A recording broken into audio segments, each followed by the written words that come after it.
Efendim Babalar ve Çocuklar adlı programımızdan hepinize hayırlı haftalar. Bu hafta çok ilginç bir konuğumuz var. He bakalım tanıyabilecek misiniz? Bu hafta geleneksel Türk tiyatrosunun en büyük neferlerinden biri ve Türk Temaşa Tiyatrosu'nun, Türk Temaşa Atölyesi'nin kurucusu Sayın Ahmet Yenilmez Babalar ve Çocuklar adlı programda bizlerle birlikte olacak. Efendim bu hafta programımızda bir tema değişikliği yaptık. Ahmet Yenilmez, Türk Temaşa Atölyesi'ndeki bütün öğrenciler benim evlatlarımdır dedi. Biz de kendisine saygı gösterdik. Bakalım Ahmet Yenilmez ve evlatlarıyla Babalar ve Çocuklar adlı programımız nasıl gerçekleşecek? Buyurun.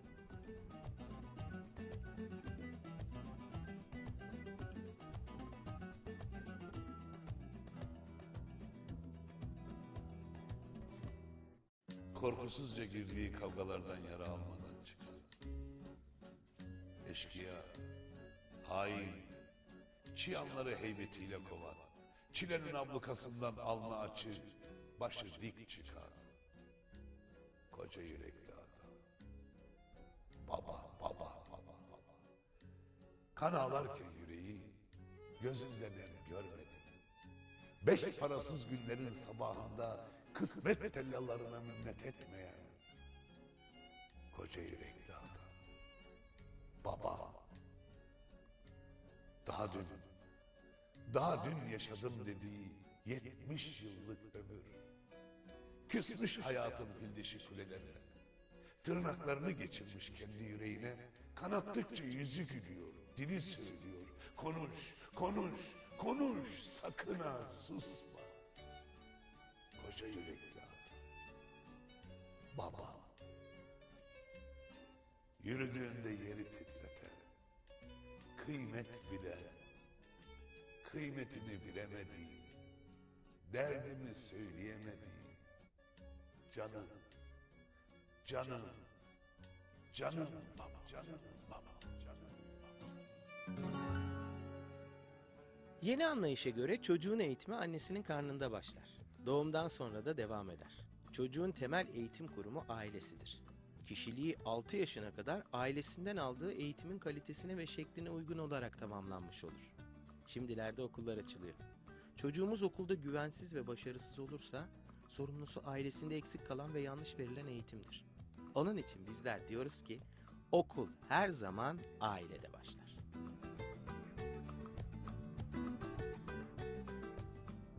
Efendim programımıza hoş geldiniz, sefalar getirdiniz. Siz hoş geldiniz bize. Geleneksel Türk tiyatrosu dedik. Geleneksel Türk tiyatrosunun kaç tane devam ettiricisi var ki? Onlardan biri ve en önemlisi bizim için. Güzel bir hayal oluşturmuşsunuz burada. Çok güzel bir atölye kurmuşsunuz. Bu atölyeyi de genç arkadaşlarla birlikte yürütüyorsunuz.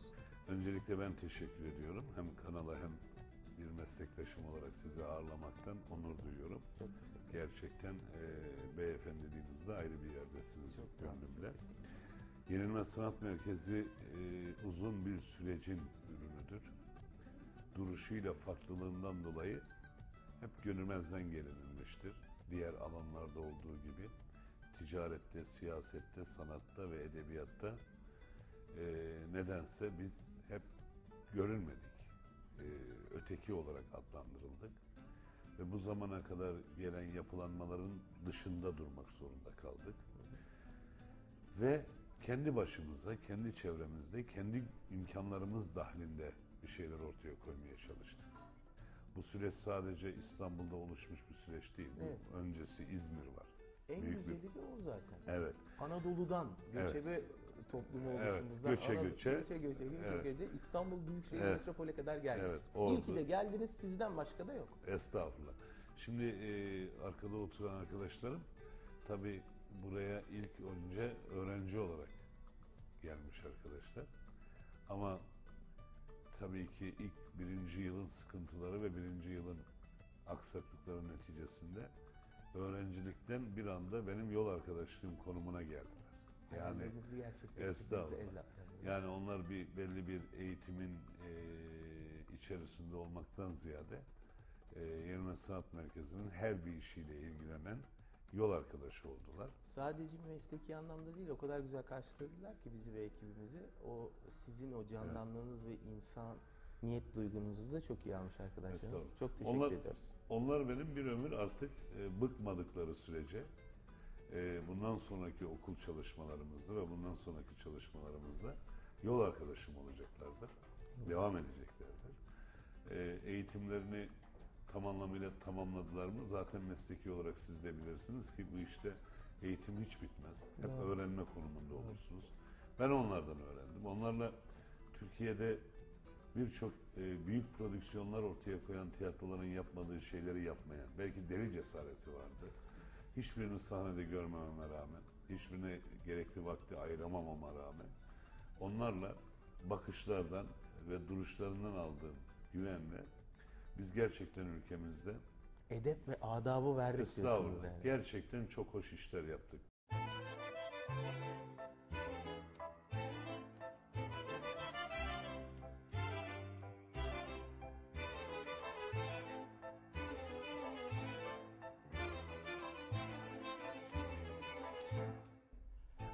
Biz Ahmet abiyi sadece bir yönetmen ya da bir tiyatro oyuncusu değil, gerçek bir dava adamı olarak düşünüyoruz ve Doğu Türkistan ile çok ilgilenen bir abimiz olarak tanıyoruz. Ve burayı Türkiye'ye geldik. Bize başka kimsenin sahip çıkmadığı bir halde Ahmet abi bize şu anda babalık yapıyor. Gerçekten bir abilik yapıyor.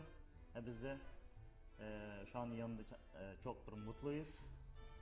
Burada yemek piştiği anda yemek yiyorsunuz, yemek pişmediği anda yiyemiyorsunuz.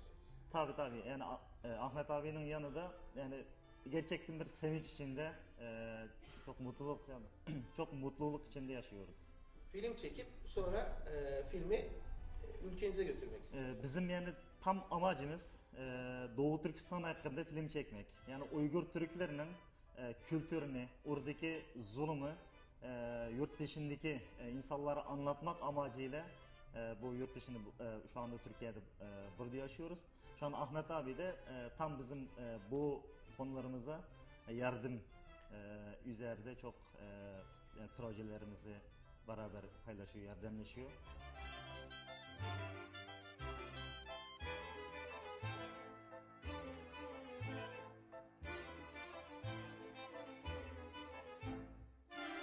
Neden geleneksel Türk tiyatrosu? Efendim bizim dışımızdaki tiyatro ile ilgilenen, tiyatro insanı olarak adettiğimiz yerli ve yabancı bütün dikkate alınacak değerlerin ortaya koyduğu gerçek şudur ki estetik Asya'nın doğurduğu bir realitedir. Doğrudur. İncelik, edebiyat ve biz bu topraklarda doğup büyüdük.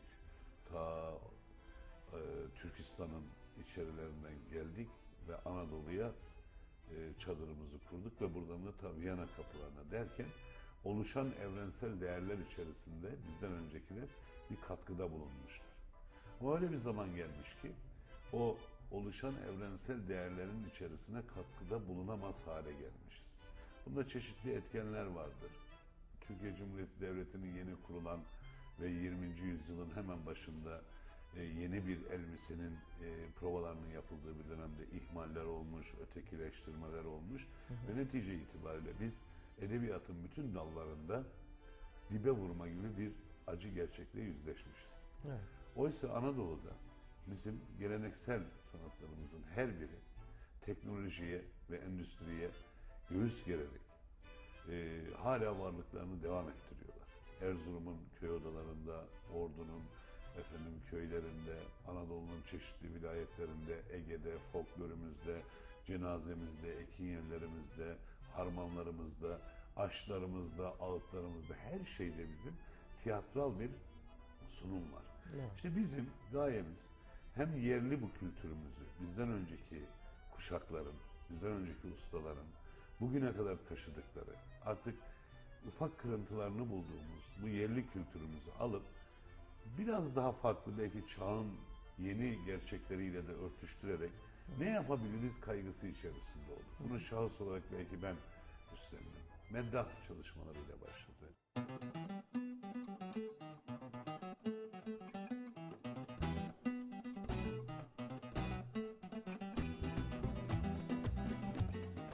Nedir sizi bu çatı altında toplayan neden? Bu çatı altında toplayan neden? Ben daha önceden de çok tiyatro eğitimi aldım. Hani her yere müracaat ettim, girdim çıktım. Sahneye çıktınız mı hiç? Evet, çıktım, sahnenin tozunu aldım. Hangi oyundu? Hangi oyundu? Yine Ahmet Yenilmez Tiyatrosu'nda. Hayır, onun Yoksa Türk öncesinden. Temaşa. Ha. Öncesi. Burada daha sahneye çıkmadınız. Burada Bağcılar'da çıktım. Akçaka'nın rolündeydim. Akçaka'da. Kınalı Hasan annesi olarak. Hangi oyun? Kınalı Kuzular mı? Evet, Kınalı Kuzular'da Kınalı Hasan annesi rolündeydim. Nasıl Ahmet Yenilmez'le aynı sahnede olmak? O ayrı bir tat. Gerçekten usta ve üstadla aynı sahnede olmak ayrı bir tat, ayrı bir heyecan veriyor. Sahne arkası nasıl? Sahne arkası daha samimi. Yani daha böyle rahatız o konuda Ahmet Hoca'yla. Milli ve manevi değerleri en iyi şekilde aktarabilmek. Buna uygun işte öğrenciler ya da çocuklar diyor Ahmet Hoca, bize hiçbir şekilde öğrenci demiyor. Siz bizim çocuklarımsınız diyor. O şekilde devam edeceğiz yolumuza inşallah. Daha iyi şeyler çıkaracağımıza inanıyorum. Her çocuğun başarısı kendine özeldir. Sebepleri çok kolaydır. Temeli sağlam aile kültüründen yetişen çocuklar hem mutlu hem de sevgi doludur. Yani anlayacağınız meyveleri bol ağaç dalları gibidir. Usta çırak ilişkisine önem verdiğiniz. Önem vermeye çalışıyoruz daha doğrusu. Arkadaşlarımız da birbirimizi tanıyoruz. İnsanı tanımanın süreci hemen olmuyor. Evet. Bir çalışmanın içerisine, paylaşımın içerisinde olduğunuz sürece oluyor. Onlar genç insanlar. Onlar benden daha iyi bir eğitim şartı içerisinde okuyorlar. Kolay değil. İstanbul Üniversitesi'nden, çeşitli üniversitelerden bu işin akademik bilgisini ve eğitimini gören insanlar. Ben de onlardan bir şey öğreniyorum. Ben de geçmişimden almış olduğum belki terk etmem gereken alışkanlıklarım noktasında bir şeyleri terk ediyorum. Onun için burası bir öğrenci, öğretmenden ziyade Usta bir yol çırak. arkadaşlığı. Evet. Evet. Çünkü hepimiz öyleydi. Bizi birileri sahneye irtti. Evet. Çünkü yoktu yani Anadolu'da ülkemizde 4 tane konservatuvarın olduğu bir dönemde biz hevesle, İki kalas bir bir heves. hevesle yola çıktık. Onun için Yenilmez Sanat Merkezi inşallah bu sezondan itibaren 2010-2011 sezonundan itibaren daha hazırlıklı, daha tecrübeli, daha arkadaşlarımızın da işin içerisinde bulunduğu ve elimizdeki arkadaşlar bu işi meslek seçme noktasında tercihlerini yaptıkları için de hem profesyonel anlamda oyunların içerisinde hem de yeni gelecek öğrencilerimize ağabeylik yapma konumunda inşallah bize yol arkadaşı olacaklar. Beraber yükü hafifleteceğiz.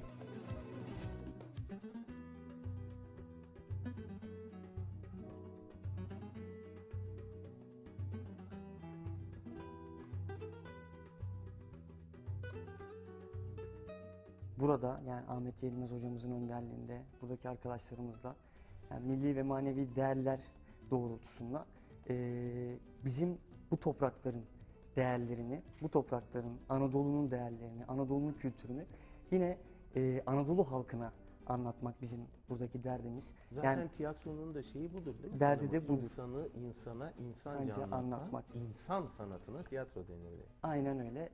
Bizim de yani buradaki çıkış noktası yani Türk Temaşa Atölyesi'nin kurulmasındaki o ana fikir, ana duygu o olduğundan dolayı buradaki arkadaşlarımızla burada buluştuk.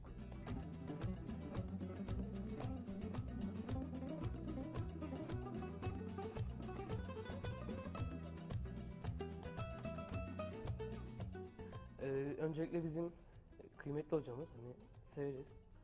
Bu yola onunla birlikte başladım ilk defa. Ben daha önce hiç böyle bir şey düşünmüyordum. Kendisi çok iyi bir baba dediğiniz gibi. Bir aile olarak hani bir çatıda topladı bizi. Arkadaşlarla tanışma vesilesi oldu bize. Kendisi önderimiz diyelim buna. Hani çok iyi bir önderimiz. İnşallah gelecekte hani daha iyi olacağız. Çok talepler aldık. Çünkü hayat hiçbir zaman ülkemizde hiçbirimizin hayalindeki mesleğin eğitimini alma fırsatı tanımadı. Özellikle ülkemizde. Ülkemizde hepimiz işte belli bir sınavlar silsilesinin neticesinde kendimizi hiç de aklımızda ve hayalimizde olmayan okullarda, mekteplerde bulduk. Doğrudur. Ve hayat gailesi içerisinde eğitimini aldığımız işi de yapamaz noktada Doğrudur. olduk. İşte bizler insanlara diyoruz ki işte size bir şans. Evet. İşiniz ne olursa olsun, konumunuz ne olursa olsun, yaşınız ne olursa olsun gelin bizimle beraber bu atölyenin içerisinde beraber arayalım, beraber öğrenelim dedik. Ve ikincisini Ankara'da açtık. Ankara'daki şu anda ofis çalışmamız devam ediyor. Maşallah. Orada arkadaşlarımız var. Bunların hepsi zaten web sitemizden hemen yakın bir zamanda ilan edilecek. Hocalarla görüştük. Daha akademik, daha bu işi belki kamuoyu nezdinde isimleri bilinmemekle beraber kamuoyu nezdinin dışında bizlerin bildiği, bizlerin irtibatta olduğu, geçen yıl itibariyle bizimle çalışma imkanları olmayıp artık bizimle beraber kader birlikteliği yapma noktasında kararını vermiş hocalarımız, büyüklerimiz var, ablalarımız, ağabeylerimiz var.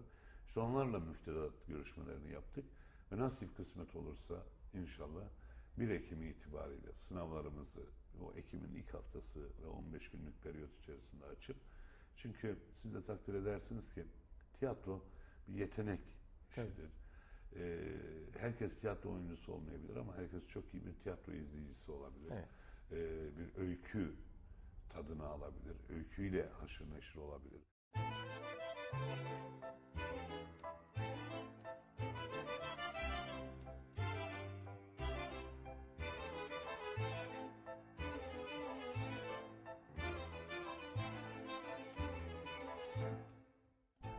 Kitaplarda olmayanı aradığım için ben Ahmet Yenilmez'in yanındayım. Olmayan bir şeyi aramak müthiş bir duygu. Olanı her yerde bulabiliyorsunuz. O yüzden daha maceracı. Daha maceracı diyorsunuz. İlerisi için ne düşünüyorsunuz? İlerisi için gelenekten kopamıyorum. Hem branşım gereği. Geleneksel sanatlarımızın hepsinin kendi insanımıza ve kültürümüze ait derin doneler verdiğini biliyoruz. İşte sahnede bunu arıyoruz ve bu yönde gelişeceğini düşünüyorum. Peki öğrencilerine öğrencim demiyor da evlatlarım diyor. Bunun için ne söyleyeceksiniz? Evet, geleneksel Türk tiyatrosu olmasının bir yönü zaten üsluptan geliyor. Usta çırak ilişkisi. Hoca öğrenciden ziyade. Eskiden hani şeymiş ya, öğrenci öğretmen değil de Usta alim çırak. ve talebe varmış. Talebe talep ettiği müddetçe alim ilminden Faydalandırılmış. bilirmiş. Burada da usta çırak ilişkisinin de aynısı geçerli. Ahmet Yenilmez diyelim, 2 nokta üst üste koyalım. Boşluğu sen doldur. Ahmet Yenilmez, şimdi bizim bir hayalimiz vardı. Bu topraklarda yaşayan insanlar olarak kendi kültürümüzü, kendi düşüncelerimizi yokmuşçasına görülmekten kurtarmak. Bir zenginlik içerisinde, kültürel bir zenginlik içerisinde bunları anlatmak istemiştim. Ama kendi özelimde bu örneği verebilirim çok rahat bir şekilde. 33 yaşına kadar şahsen ben bu fırsatı çok fazla yakalayamadım. Ailemin tiyatrocu olmasına rağmen, Öyle mi? babam da rahmetli, abim de tiyatrocu olmakla birlikte, Tanırız belki isim soyisim. belki de tanırsınız muhtemelen. Ünal Gürel, Kemal Sunal filmlerinde Gardırop Fuat namıyla meşhur zat. Onun oğluyum. Allah rahmet eylesin. Allah rahmet eylesin. Böyle bir fırsatı tabii takdiri ilahi, zamanı şimdiymiş, o ayrı bir mesele, ama bu fırsatı Ahmet Hoca'nın ne zamanki böyle bir sanat merkezi açtığını öğrendim. Zamanı herhalde geldi dedim. Ahmet Yenilmez hocamızın soyadından ve sanattan yola çıkarak sanat yenilmez, vatan bölünmez diyoruz. İnşallah. Çok güzel. Allah kabul etsin. Evet, inşallah.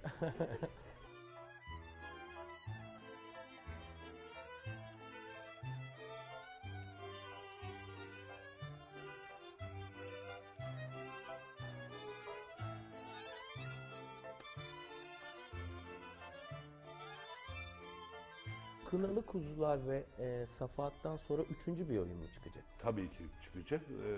Arkadaşımız şu anda bizim dramaturg arkadaşımız Uğur Bey ve her gün biz her akşam görüşüyoruz. O İzmir'de. Hepimiz ayrıldık bu bayram münasebetiyle. Bizim Çevre Bakanlığı ile beraber protokolünü yaptığımız bir Kelaynak projemiz var. Bir sosyal sorumluluk projesi. Kelaynak. Kelaynak. Kelaynak'ın özelliği Nesli farklıdır. tükenmekte olan, sadece Manyas bölgesinde olan bir kuş galiba. Birecik, Urfa ilimizin Birecik ilçesinde sembolize kelaynaktır. Çevre ne zaman kirlenmeye başlamışsa o orayı ya terk eder ya ölür. Tek eşlidir. Enteresan bir kuştur. İlk bakışta çirkin gibi görünür ama çok güzel bir şekli vardır. Çok güzel bir yüzü vardır, kafası vardır. İşte bizler Hepimiz bir kel aynak olmaya namzetiz. Ve parolamız da şu, ben yaşamak istiyorum, beni öldürme. Çok güzel. Yani bir canlı olarak benim yaşama hakkıma saygı göster. Bu mühim halden çıkarak yeni bir oyun gelecek. Yeni bir oyun gelecek. Bunun yanı sıra sevgili Ömer Lütfü Mete, bizim Rahmetli oldu. bu hayalleri beraber paylaştığımız, belki yaşasaydı burada benim konumumda o olacaktı. Evet. Ama iki kişi ki ebedi hayata yolculadığımız, birisi merhum Muhsin Yazıcıoğlu, öbürü de merhum Ömer Lütfü Mete, sanki sözleşmişçesine de ard arda gittiler. Aynı yılda. Muhsin Bey'in de hayali farklıydı. Belki siyaseten de devam eder miydi bilmiyorum. Belki burada mı olurdu? Kuvvetli ihtimal burada olurdu. Burada olmasa bile Ankara'da bu kurumun çalışmalarının içerisinde olurdu ve emin olun şu saat itibariyle de belki bir senaryonun öyküsü üzerinde çalışıyor olurdu. Yarım kalmış o senaryo o öyküsünü bitiriyor olurdu. Şiir yazardı, fotoğraf çekerdi. Bizimle beraber belki turnelere gelirdi.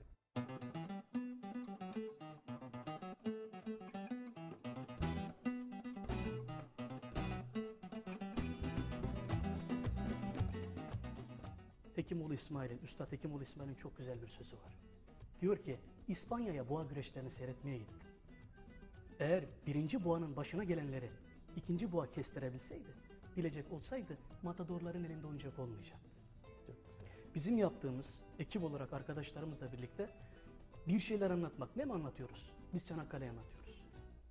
Bundan 6 ay önce Bağcılar Meydanı'nda 12 kişilik, 13 kişilik bir ekiple başladık. Tabii figürasyonla birlikte 50 kişilik profesyonel bir kadro. Ve biz burada 200 binden fazla insana biz Çanakkale'yi anlattık. Gözyaşlarıyla ruhlarına kadar işlemiş bir muhabbetten söz ediyoruz. Biz bu gemiye bindik, mutluyuz. Son sözümü de Ahmet Yelemez'in çok güzel bir ifadesiyle bitirmek istiyorum. Bu arada ona bir nazire fazında kendisine bir ithaf olarak çok güzel bir sözü var. Buyurun. Kendi ağzından. Buyurun. Yusuf'um, ilk aşk aşçı gibidir. Neye aşık olursan ol, diğerlerinde hastalanman önler. Çok güzel bir ifade. Güzel. Yani bizim aşkımız, bizim buradaki bulunma sebebimiz o aşıyı alıp diğer nesillerin hastalanmasını önlemektir.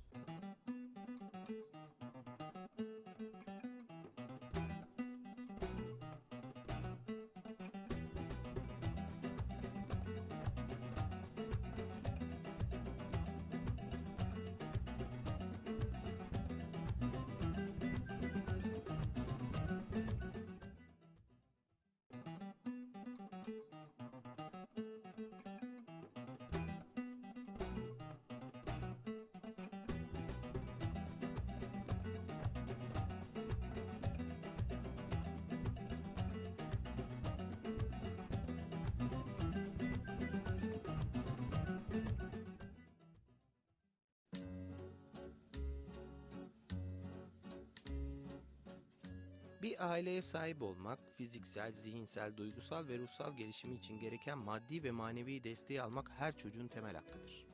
Bazı anne ve babalar çocukları için çok çalışarak, çok para kazanarak, onların maddi ihtiyaçlarını karşılayarak, hatta bakıcı tutarak, özel okullarda okutarak görevlerini yaptıklarını zannederler. Aslında bundan çok daha önemli şeyler vardır.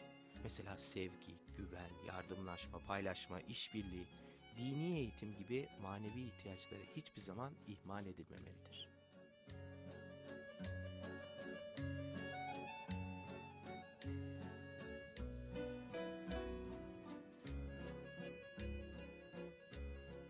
Karşılıklı beklentiler yüksek galiba. Ahmet Bey'in sizden, sizin Ahmet Bey'in. Aynen öyle çok ve sizden. Ahmet Hoca bize çok güvendi. Yani Çanakkale'de, Bağcılar'da yaptığımız şey büyük bir şeydi. Yani orada görev aldık.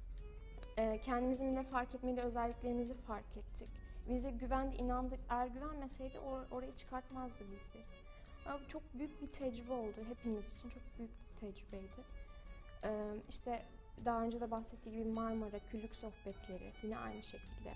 İşte çalışma, yazı grubunda olsun, sahne üzerinde olsun. Hepimiz az çok görev aldık bu platformda. Yani bunlar hepimiz için birer tecrübe oldu. Çok iyi oldu yani. Yenilmez Sanat Merkezi kardeşlerinin arasındaki iletişimin çok iyi olduğu çok sıcak bir yer. Bir aile. Yani şüphesiz ki bu ailenin direği Ahmet Yenilmez. Onu fazla göremesek bile. Hani Şöyle bir durum vardır, hani çocuk babasını çok sever, onu görmek ister ama babası dışarıda çalışıyordur, eve ekmek getirmek zorundadır. Çocuğuna çikolata ya da oyuncak getirmek zorundadır. Eve geldiği saatte de çocuğu uyumuş olur. Yani çocuğunu baba ne baba çocuğunu görebilir ne çocuk babasını. Ancak hafta sonlarında, tatillerde. İşte Ahmet Yenilmez de böyle, babamız da böyle bizim. Bizim için çalışıyor, bizim daha iyi şeyler yapmamızı istiyor. Ya biz pek göremiyoruz kendisini. Burada sizin huzurunuzda bir daha söyleyeyim dedim. Ha, burada bir kinaye var. Yani Daha fazla görmek istiyorsunuz. daha fazla görmek istiyoruz, ondan daha fazla şeyler öğrenmek istiyoruz. Ya bizim için uğraştığı şüphesiz ama onu daha fazla görmek istediğimizde buradan söyleyelim dedim ben de.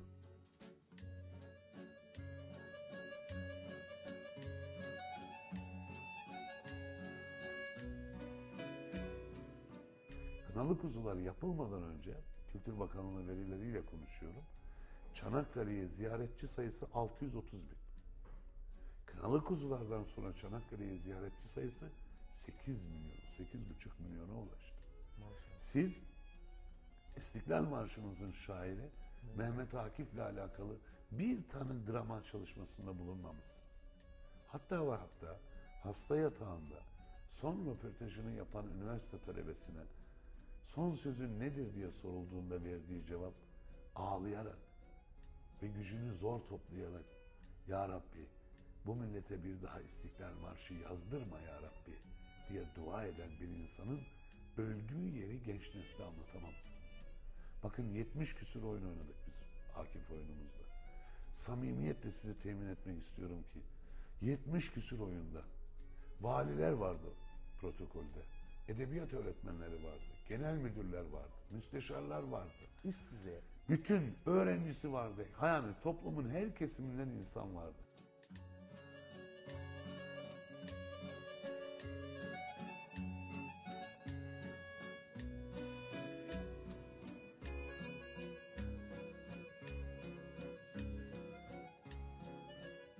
Hayatta herkesin bir beklentisi vardır. Ne güzel. Ahmet Hoca bizim hayatımızı oluşturdu bu noktada.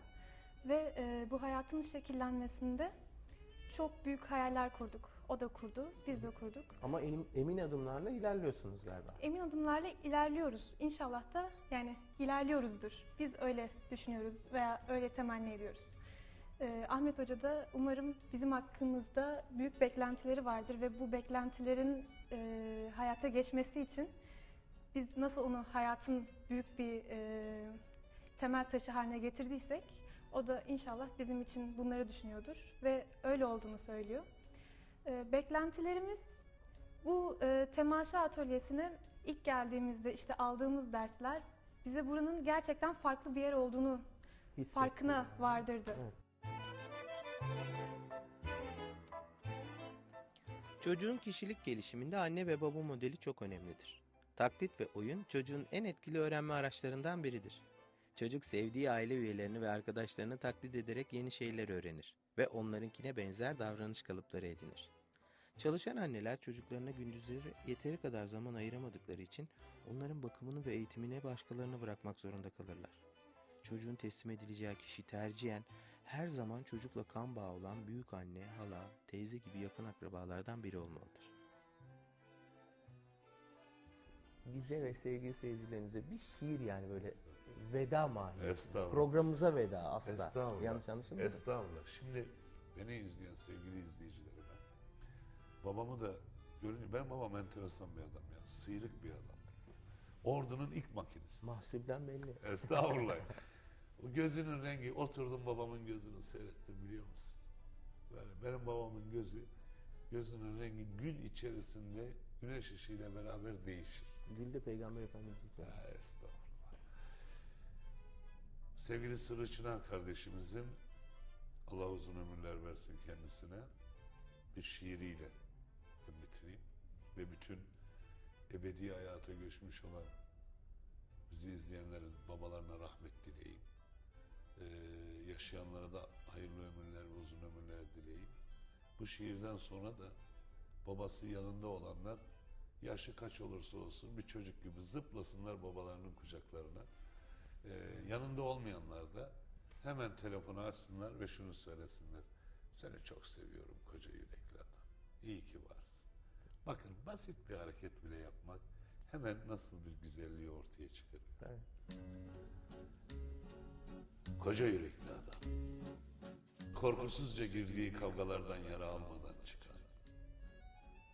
Eşkıya, hain, çıyanları heybetiyle kovan, çilenin ablukasından alnı açık, başı dik çıkar. Koca yürekli adam. Baba. Kan ağlarken yüreği, gözünden nem görmedi. 5 parasız günlerin sabahında kısmet tellalarına minnet etmeyen koca yürekli adam. Baba. Daha dün yaşadım dediği 70 yıllık ömür. Küsmüş hayatın fil dişi kulelerine. Tırnaklarını geçirmiş kendi yüreğine. Kanattıkça yüzü gülüyor, dili söylüyor. Konuş, konuş, konuş, sakın ha susma. Koca yürekli adam. Baba. Yürüdüğünde yeri titreten, kıymet bilen, kıymetini bilemediği, derdimi söyleyemediği, canım, canım, canım, canım, canım.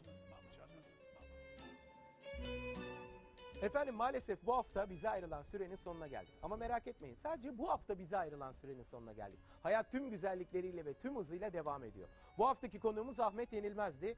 Türk tiyatrosunun en büyük neferlerinden biri olarak kabul ettik. Geleneksel Türk tiyatromuzun Türk Temaşa Atölyesi'nin de kurucusuydu. Çok güzel sohbet ettiğimize inanıyoruz. Umarım aynı keyfi sizler de almışsınızdır. Bir başka hafta başka bir konukla tekrar karşınızda olabilmek umuduyla yüzünüzden gülücükler, dudaklarınızdan dualar eksik olmasın. Hoş kalın, hoşça kalın efendim.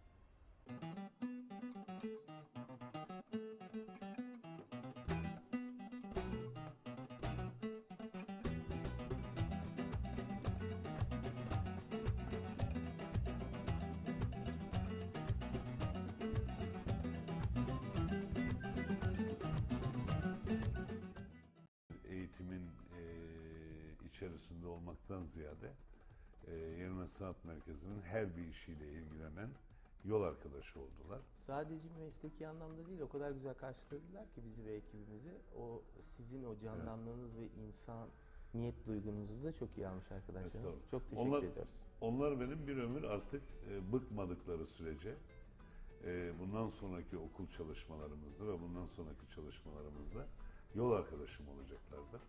Devam edeceklerdir. Eğitimlerini tam anlamıyla tamamladılar mı? Zaten mesleki olarak siz de bilirsiniz ki bu işte eğitim hiç bitmez. Hep öğrenme konumunda olursunuz. Ben onlardan öğrendim. Onlarla Türkiye'de birçok büyük prodüksiyonlar ortaya koyan tiyatroların yapmadığı şeyleri yapmaya, belki deli cesareti vardı. Hiçbirini sahnede görmememe rağmen, hiçbirine gerekli vakti ayıramamama rağmen, onlarla bakışlardan ve duruşlarından aldığım güvenle biz gerçekten ülkemizde Edep ve adabı verdik diyorsunuz yani. Gerçekten çok hoş işler yaptık.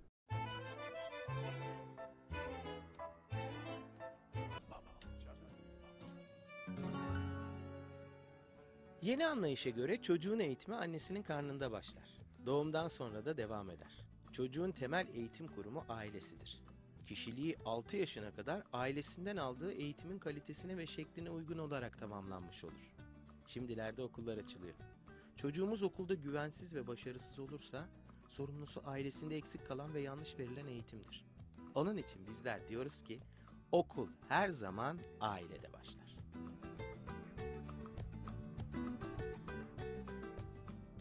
Efendim programımıza hoş geldiniz, sefalar getirdiniz. Siz hoş geldiniz bize. Geleneksel Türk tiyatrosu dedik. Geleneksel Türk tiyatrosunun kaç tane devam ettiricisi var ki?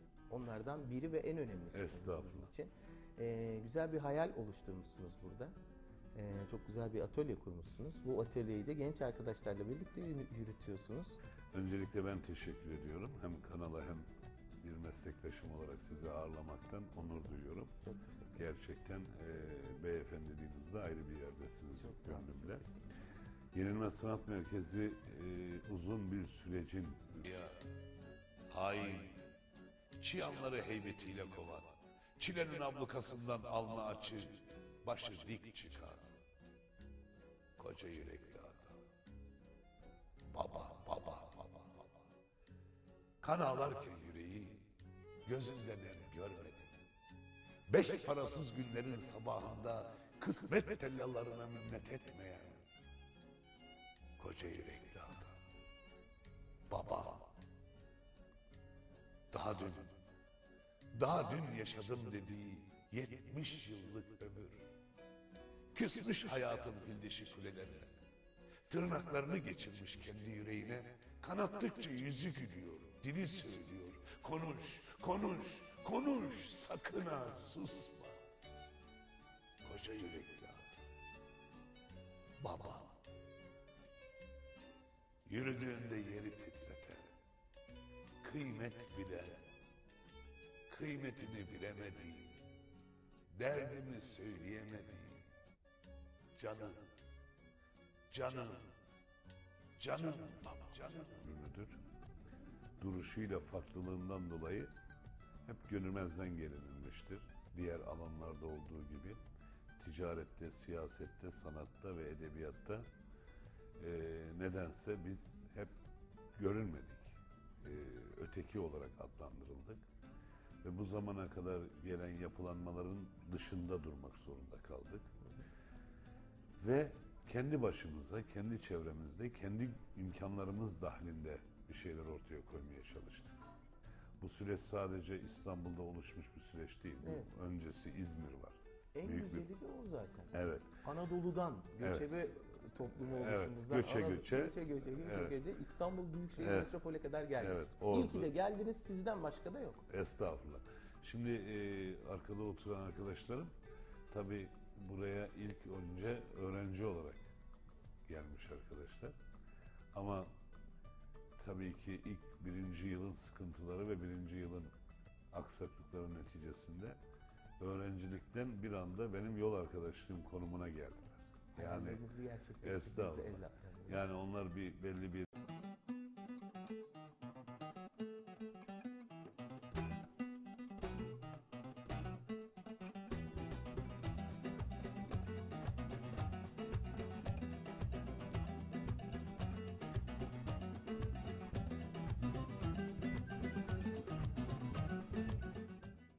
Efendim Babalar ve Çocuklar adlı programımızdan hepinize hayırlı haftalar. Bu hafta çok ilginç bir konuğumuz var.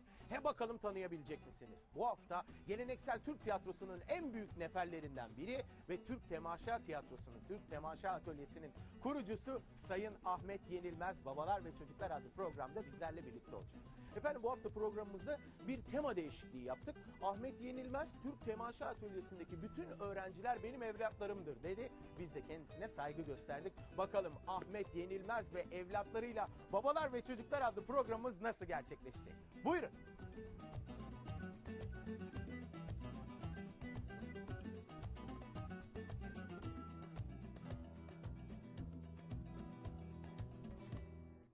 korkusuzca girdiği kavgalardan yara almadan,